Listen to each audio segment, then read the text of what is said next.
next guest is Barney Pell. Very excited to have Barney here. He has a lot of interesting things to share with us. Thank you, Lorian.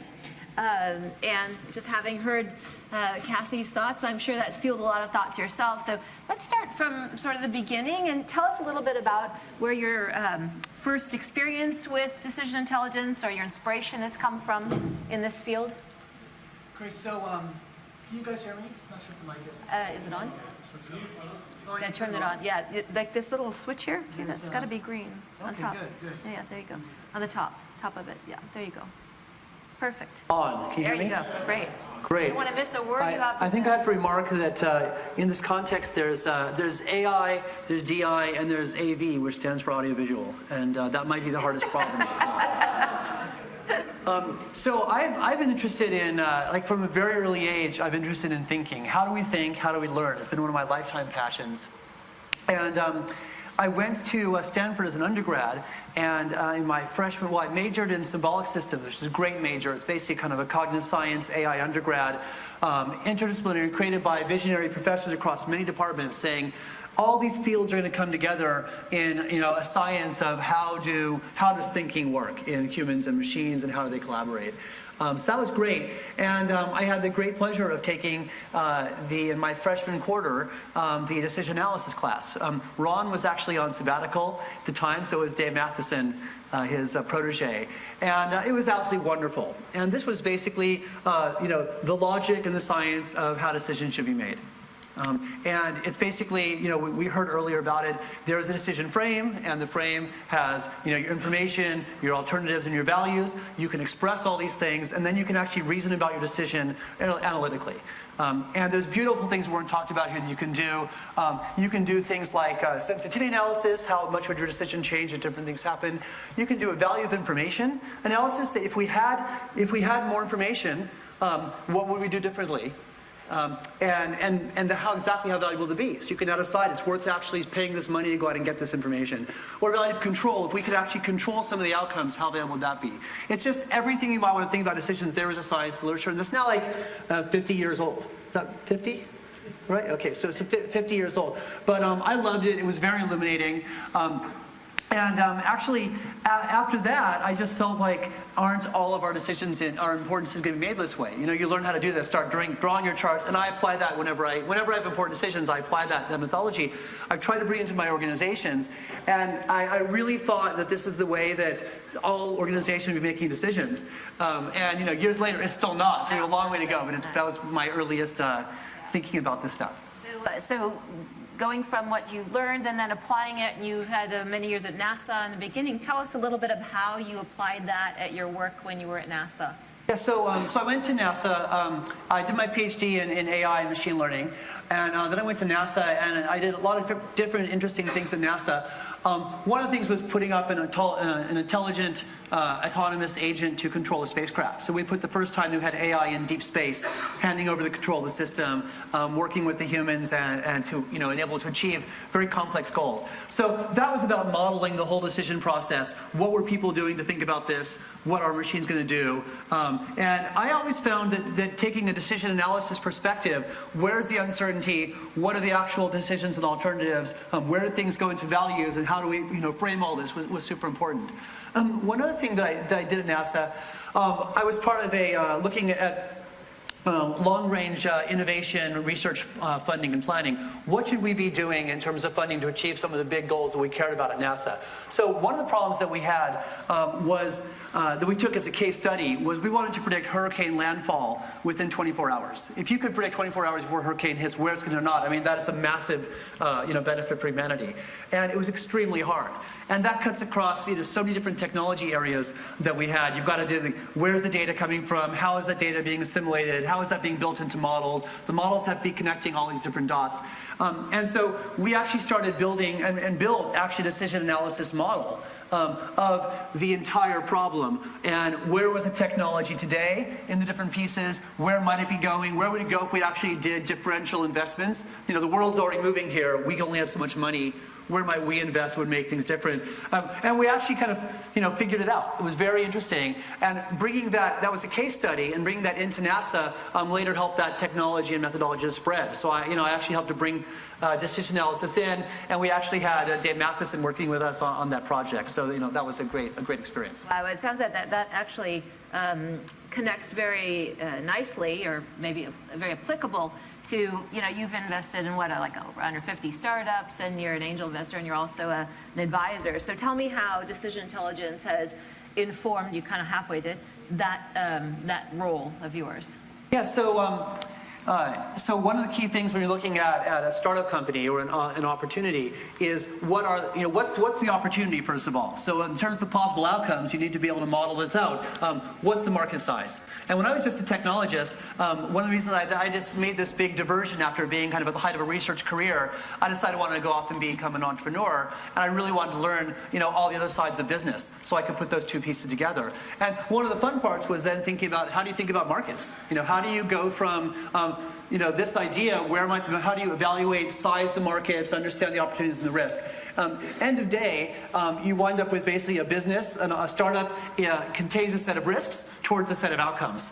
Okay, and if you're very clear on what the possible outcomes are, and then what all the risk factors are against them with the uncertainties, then you can actually assess these opportunities, both as an entrepreneur and as an investor. So I use that kind of thinking every time. What are the key risks? How are these risks going to basically be reduced? What information do we have or not have? What matters to us? And I use that in coaching and mentoring all the startups. It translates into a set of crucial questions that I always ask, as a guidance. There's a fund, Ulu Ventures, which one of our speakers is part of, and they actually use decision analysis explicitly in every single investment that they're making a great framework. So I'd like to bring even more of that in, but it's amazing that not everybody is using this by now, I think. Yeah, it is surprising.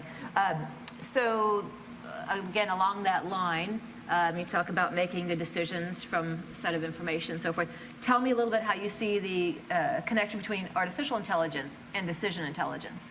Right. So it's really interesting. Again, if you go back to decision theory, decision analysis, there is a framing of a problem. That framing has explicit places where you talk about your values, right? Where you talk about your uncertainties as sort of first-order explicit entities you're representing and reasoning about. Do we get this right? Do we not get this right? And you talk about your decisions. And that framing aspect is done by people. And then you have, rarely decision a single person. A decision is made by a group of stakeholders. It's an evolving process over time. And so everyone has to finally agree, are we even making the right decision? Ironically, I just want to say that is, it's a little bit of a fun conversation, but it's just almost never done. I was part of a startup company that needed some real strategy challenges because the market had crashed in 2000 and they were trying to figure, what do we do? I went to the board and I interviewed all the stakeholders in the company, the different groups, and I gave them a few puzzles. So what would some outcomes that they might prefer? I said, rate order the following outcomes. Company, 1% chance the company is acquired, has $1 billion outcome. Okay? Or a 20% chance the company has a $20 million outcome. Right? So I kind of went through a few of these different ones. I made just 5, and I said, please rank order them. And then it turned out that there was 3 different classes of stakeholders. There was the founders, the early investors, and the later investors. And each class had a different rank ordering on the outcomes. Okay. Okay, so I went to the board and said, so ultimately, all of your decisions you're going to make about strategy, right, come down to evaluating the different things, the beliefs you can have against the values of the different outcomes. And if you value outcomes different, then you will be making different decisions. So how are you possibly going to agree on anything? And they all kind of nodded. They said, yeah, that's a really good point. And then they didn't do anything. And the company eventually really struggled, and it was very, very hard to save. And I think the mistake I made actually at that point was staying involved with the company to try to help on the sort of the product strategy and the rest, because ultimately no good can come if you can't actually make a decision, right, together. So So AI, what we, the previous talks and Cassie's talk, a lot of us talking about AI right now is machine learning, and as Lorian said at the beginning, right, a lot of it is supervised learning. And that is basically, where's the decision there, right? That is a classification problem. It's, it's a prediction problem, but there's no way that the decision is actually framed in terms of what the outcomes are, what the states could really mean, what the values are of those things, what their alternatives are, where the uncertainty is, and I think about it, that's just all completely missing. Right, it's maybe there in the heads of some of the engineers, if even that. Most of the time it's like, oh, I'm going to put in some data, I'm going to label it, I'm going to get my outcomes, and I'm going to go. Even down to your payoff matrix. So one of the key things I advise people is if you're inheriting someone else's system, all classifier systems have been trained with some sort of a cost benefits function for your false positive and your false negative rate. Okay, and if, actually depending on your application, sometime in a Google search result, if you miss a result, okay, well, that's a problem. If you show lots of other junk, that's also a problem. And different contexts where you're giving a little instant answer at the top of the page versus sort of a bunch of results, all these things determine, the relative value of the different kinds of errors you can make. So you need to be clear on what is that payoff matrix. That is, actually your outcomes. That's your outcome function, and then your probability of your different things, how likely to get any result at all, how likely you have an error, what are the different consequences of errors. That's in the context like a search engine maybe. The same applies in a spacecraft, $1 billion space mission, different kinds of errors can come up with different risks, right? So you need to think about these really clearly, but the payoff function is not explicitly represented almost ever. It's a simple example of a little piece of a decision. So this gap between what people are heralding as this major breakthrough in the future of AI in just machine learning is actually missing most of the things that are involved in making decisions. We talk about where are we in this kind of AI dictatorship that may happen. We don't even have programs that think about decisions right now. Okay? Right? Now, it gets a little bit better if you look at the game playing context, where programs are actually doing explicit search and they're running out possibilities down to the end. Those are very, very controlled situations, and even then, they're not really reasoning about probabilities. Maybe the closest you get on that is the poker playing programs, because poker has to reason about the probabilities, the uncertainty information, and maybe that's what we get. That's one little context. It's pretty exciting that we're making breakthroughs in terms of Texas Hold'em poker. But the spectrum of all of this work in AI, there's most people in AI don't even know about decision analysis. Okay, the word decision doesn't figure into almost any papers that you read in the literature. So we're having huge impact on the world right now, but the opportunity is that we're just scratching the surface of what are full decisions. And now you go one step out. It's not just, again, one box, one person, one agent making a decision. It's humans and machines working together. It's diverse teams working together. It's societies coming together and making decisions and even arguing about, do we have the values right? And that was a great context from today. The notion of values is just hardly even factored into anything that's happening in AI right now. So it sounds like, though, you covered some of the limitations that we're seeing in AI and how decision intelligence helps fill in the gap for those limitations. And you also just briefly touched on the interaction between people and AI. So can you expand on that a little bit more and how they work together? Because there's a lot of stories in the news that say, oh, machines are taking over, artificial intelligence is taking over everyone's jobs. There's going to be nothing left. How do you see that? How do you see the interrelation between people and artificial intelligence? Great. So a fun story. I was sort of early in my research career at NASA, and NASA decided they wanted to make an autonomous spacecraft. Right? They'd pushed the limits of what they could do with previous technologies. They wanted to be able to have these spacecraft go off in uncharted areas, respond to things, take mission-critical situations, diagnose problems, replan, and recover, and continue. So they want to make these fully autonomous systems. And they wanted to make sure that it was fully autonomous. They didn't want to have people there tempted to meddle with the systems. They wanted, no uplink. We don't want these people around, kind of whatever. And I'm going to talk to the mission operation people, the people who operate these missions normally. And they were horrified at this idea. And they said, whenever those guys add a new autonomous feature to the system, I have to hire 2 more mission operators to manage it. Okay? And they also said, we know that there will be times when we need to come in and help. There will be times, okay? And if we weren't thought about at the start because technologists were optimistic this can be fully autonomous, okay, then there won't be any way for us to come in and help. Okay, and so I realized that the goal was not actually, minimize the need for human interaction with the system. Okay, it was actually, as I framed it, minimize the necessity for human interaction in the system while maximizing the capability for human interaction in the system. Okay, that's actually strictly harder, right? It's harder than building an autonomous system alone, is building a system that can be as autonomous as it can be and be as human-centered and operated, as it can be effectively. That's super hard, right? We're barely scratching the surface on that. And as you get to more mission-critical deployments of AI, you need to have those decisions be clearly represented. You need to have people fully engaged in the loop, fully responsible and accountable, all these things. So again, it's a whole tech stack that is barely being built. And the deep learning stuff is, people are beginning to address kind of explanations. There's a DARPA program, Explainable AI. So there is good work trying to happen. But you've kind of got this gap between, old-fashioned AI, which is very much about explicit representation of the reasoning, the inference, okay, in a way that was very human comprehensible. Even if the process of coming to conclusions was hard, humans were part of that loop and the representations were there. To this kind of black box, it's all data in, models out, we don't need to look at those models, okay? And maybe those old AI people aren't needed anymore. Okay, maybe that was just an idea that didn't really work. No, it wasn't that, it's just the context that the AI people were worrying about before were actually the larger expanded context, okay? And we haven't really hit it, we're beginning to hit it, with this sort of the newer AI. So I think that the future is basically the optimal integration of humans and machines. Okay, and it's actually diverse humans and diverse machines. It's not just one human. Diversity is good, and as my dear friend Feroz has shown, I mean, it's amazing. Diverse minds, you bring them into a different context, and you just get a win. Right? And anything which is a difference, there's no true disability, right? Is disability relative to context and expectation set. And Feroz talks about you take autistic people in and they just work wonders, and you take deaf people in, and where is the deaf person's a virtue? It's in some place which is incredibly noisy where no one with hearing can bear to work, and the deaf person is just perfectly happy. So diversity is super valuable. Okay, and your machines, your AI systems as your employees and your team members are more diverse than they're more different from us than the most different human.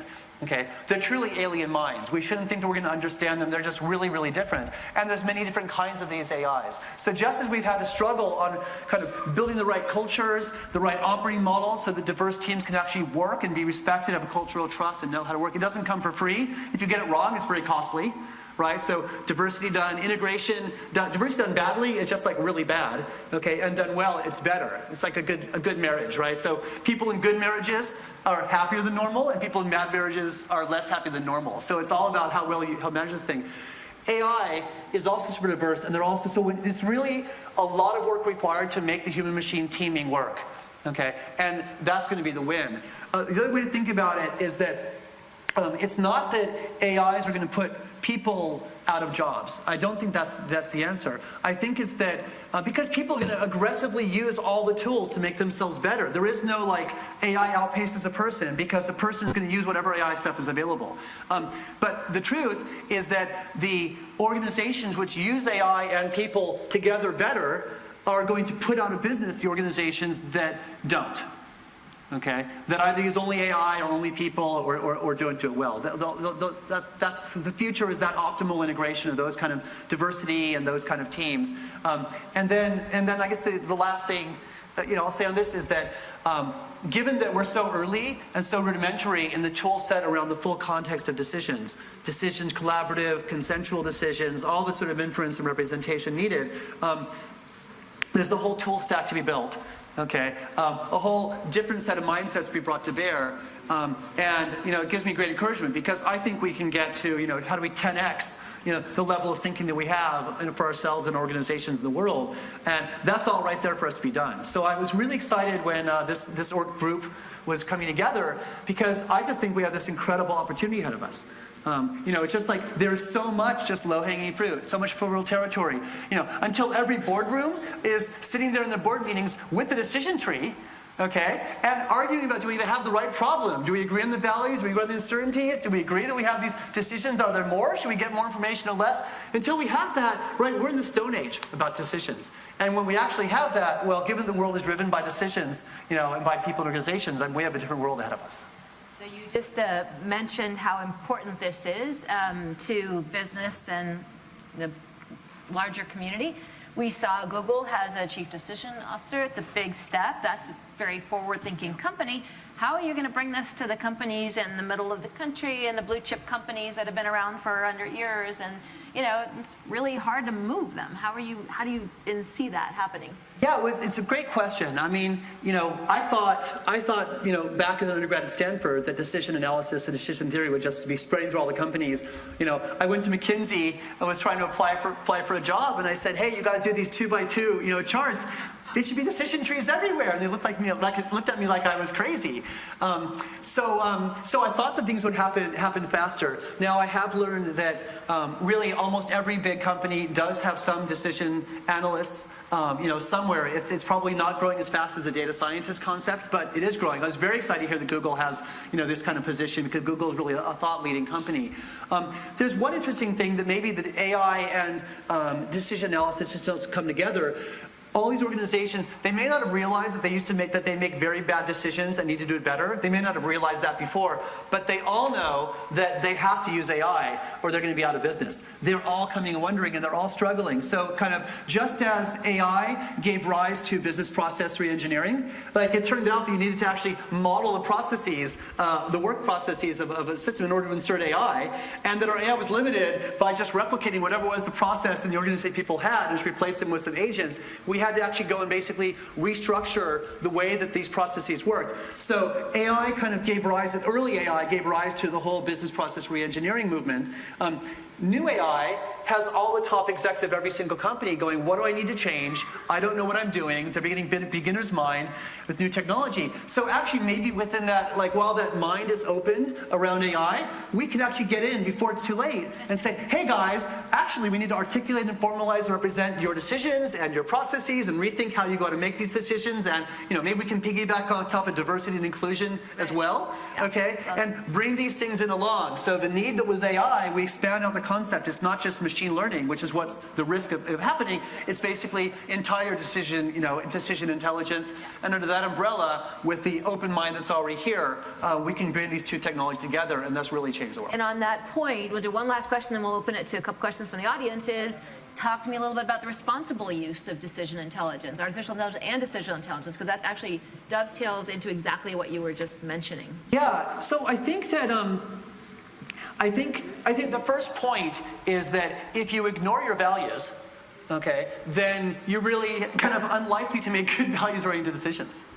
Okay, and whenever someone's making a decision, they have values there, and those values are actually rarely articulated and rarely agreed. You know, go read a paper on any kind of science policy. Where is it that they say this is what we value and this is why what we value and why this leads to these conclusions? Like almost never, right? It's just this missing piece of the papers. And the discussion that Burroughs had, and you know, other papers talk about entirely different ways to rethink values. So responsibility begins by clearly articulating your values. Okay, being transparent about them. Making sure you actually have consensus among the people who are important in making the decisions or affected as the stakeholders. If you do that, you're so much better off than you were before by just ignoring them. So that's the first thing. Okay. So decision intelligence, if you model your values clearly, you're likely responsible. Next, if you actually frame your decisions and you understand your alternatives and you really think about all your outcomes, okay, then everyone can sit together and say, we understand the consequence of these outcomes, we understand that this is the decision we're making, we also understand the information that we think we have, okay? And as I said before, I mean, you can't judge yourself on the outcome. Did you make the right decision given the information? But we can at least say, you know, we've done the best job of understanding the uncertainties that we could. And again, most people don't even try to quantify their uncertainties at all. Okay, so these paths get you there, and then the explicit representation of the process will embed really responsibility in there, because now we'll have the traceability to the whole thing. Do we have time for a question or two from the audience? In the interest of time, we're going to do 2 questions from the audience. And then I just talked to John, who's running the next panel. Barney, you're staying on stage. We're going to have a lot of interactivity, because I know I promised lots of questions from you guys. And so 2 for now, and then we'll go to the panel. Questions? Me and Barney have always argued and disagreed, but maybe one question now. If you were to solve the inequality problem, right, do you think AI and DI can really solve that? Because, you know, one insight that I was told is that GDP, by design, is focused on concentrating wealth. So if you concentrate wealth in the hands of a few, that will have higher GDP than distribute it. So we are designed to promote inequality. And so the Gandhi scholar said that unless we get rid of GDP, we are all incentivized to actually concentrate wealth.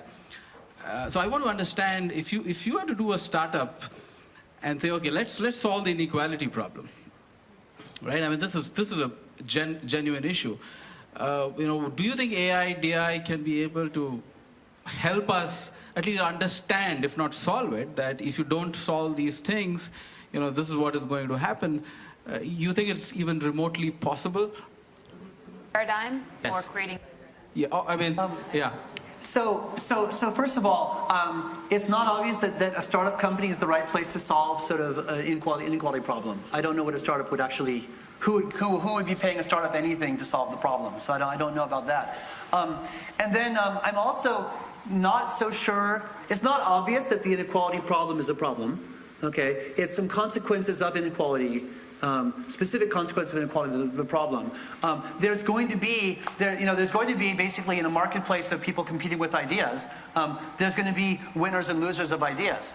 In the marketplace of ideas, if the winners aren't rewarded differentially, okay, for taking those risks, okay, then you just will not have excellence. Okay, you will not have excellence, you'll not have innovation. So it's kind of, to want something that says it's all going to be flat, we know what happened. What happened in China, you basically had massive famine of rice, and it wasn't until some farmers actually agreed, secretly risking their lives, violating the policy, saying, we're actually going to keep the extra rice that we grow. Okay, so some of it will go to the village, and there's some amount of extra rice that we will actually keep for our hard work. Okay, that one area outperformed everyone else, and finally the government, rather than coming and killing these people, I mean, they were literally, these farmers were literally making a life pact that says, when we get killed, any one of us that's get killed by the government, you care for our families. Okay, and in fact, they didn't get killed. The government said, my goodness, this is like the one place where actually the farmers aren't starving. What do we do? And then they basically changed the policy and replicated. So I think there will be inequality. Okay, that itself is not a bad thing. Okay, and so I kind of at the premise. Now there's consequences of inequality. Part of that is basically, are we then actually thinking benevolently? Are we actually thinking about the level of society as a whole? Okay, my view is that most people who wind up actually higher up with winning the lotteries, when your own material needs are met, and most of them start getting towards actualization. Okay, and when you start getting towards actualization, then you start actually wanting to leave a legacy and an impact. So I'm kind of optimistic, at least in America, there is this sort of massive set of millennials, okay, who are about to inherit the trillions, of wealth of their parents. Okay, who are aging in these things. And these millennials, right, have a different set of values, kind of values we might hope. They're very much more societally oriented. They're very much more about changing the world, very much less materialistic, more about sharing. So I'm actually optimistic they're going to have this, like, we already see this sort of, these pacts of, Bill Gates and Jeff Bezos and somebody saying, we're going to give almost all of our wealth away, and they're really doing it. Okay, so I kind of feel like actually some of the right things are happening there, and I'm personally a fan of let these people like Gates and Bezos be brilliant, take the big risks, and then they're turning right around, and they really are doing everything they can to help lift the world. Okay. One more question, Kenneth? Yeah. Is your microphone on? A little switch there. Yeah, can you hear me now? Okay, great. That's interesting. I would actually argue, I think, about that inequality not being an inherent problem. If you take a Buckminster Fuller view that thriving for all might be a good endpoint to go to. And so one of the things I want to point out, if you take Nassim Taleb's example of the turkey, it doesn't matter if he knew that this stochastic process happens in every turkey's life. He's still going to get killed at Thanksgiving, right? So what we're actually looking at is agency and agent-based decision-making and who's making the decisions. And I wonder if it would be actually more useful if people, well, one thing that would be more useful is your China rice example, where people get to take their own agency and are making their own decisions. But even at the decision-making level at a McKinsey or whatever, whomever they're advising, if you used agent-based modeling or complexity chaos theory to actually model out how these things wobble out of control so much, how systems wobble out of control, or to give a very visceral example of outcomes, to give something that gives a gut impulse about, oh, wow, this is what the effects of this decision are, or this is where we're headed. Because at some point, one is going to make decisions based on that very value system that you're talking about, and that's what you have to impinge upon. So rather than doing this sort of global, massive, data-driven decision-making around all the little levers and so forth, should we go more for gut? More for Gut. Yeah, More sounds for- like more- she's talking a lot about, in some ways, a lot about what you're speaking about your decision tree, but with the human element of the ethics, and she's talking about And more visual. more human, yeah, exactly, more human motivation with your gut. Shouldn't we go with our gut on some of these things? Is what she Yeah, I think that's part of the values, right? And so, if we spend as much time on the values, so if actually if the world occurred, like what basically we act, okay, based on how the world occurs to us.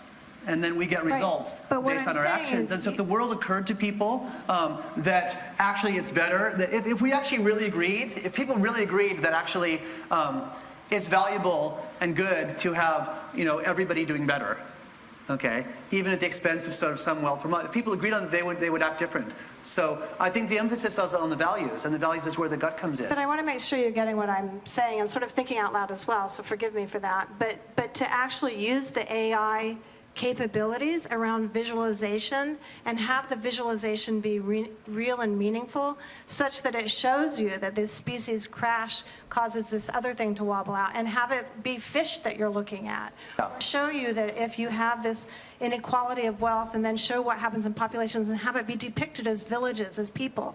Something that allows this very articulate, very sophisticated use of AI, which you can do through agent-based modeling, through these different visualization, where you're using models, which is what AI is. kind of decision intelligence, right? Yes. So we're running out of time. To decide at the gut level, Yeah. because you're visualizing There's this, it. Yeah. there's this story about doctors, and you want doctors to change behavior and wash their hands.